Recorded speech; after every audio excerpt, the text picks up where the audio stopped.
नमस्कार भाइयों।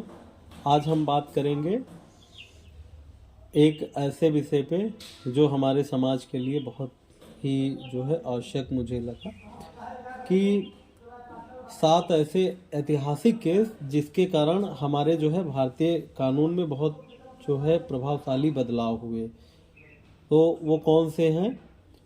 सबसे पहला इधर लेटेस्ट में हुआ तो ये निर्भया केस संशोधन 2000 का किशोर न्याय अधिनियम। ठीक, 16 दिसंबर 2012 को सामूहिक बलात्कार और हत्या के एक क्रूर मामले ने देश को हिला के रख दिया था। एक 23 वर्षीय लड़की पर एक बस में पहले हमला किया गया और फिर 6 पुरुषों ने एक साथ उस जो बिटिया थी उसके साथ बलात्कार किया। तो उसके बाद में हमारे देश की सरकार ने किशोर न्याय अधिनियम 2000 को प्रतिस्थापित किया गया, यानी कि वयस्क होने की आयु सीमा 18 वर्ष से घटाकर 16 वर्ष कर दिया गया। और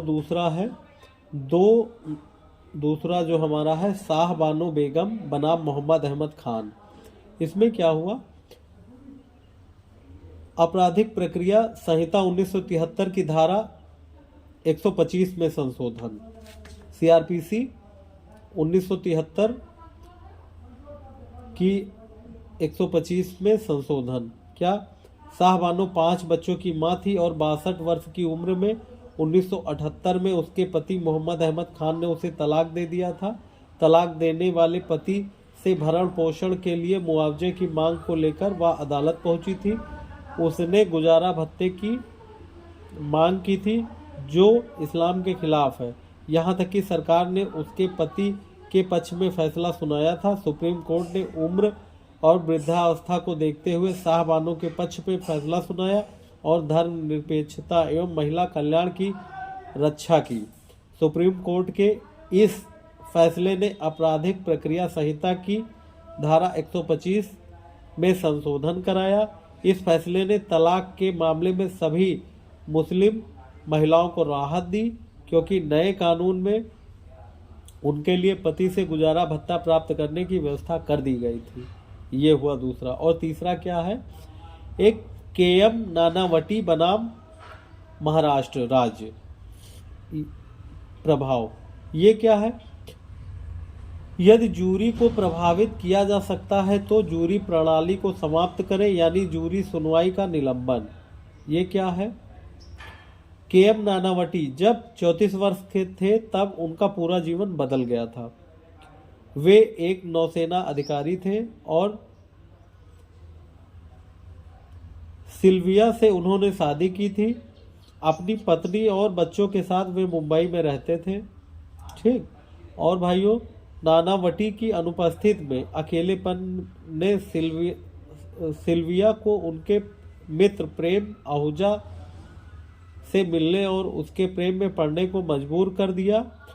27 अप्रैल 1959 को सिल्विया ने अपने पति के सामने यह बात स्वीकार की कि वह आहूजा से प्रेम करती है, लेकिन यह डर भी जाहिर किया कि आहूजा उससे शादी नहीं करेगा।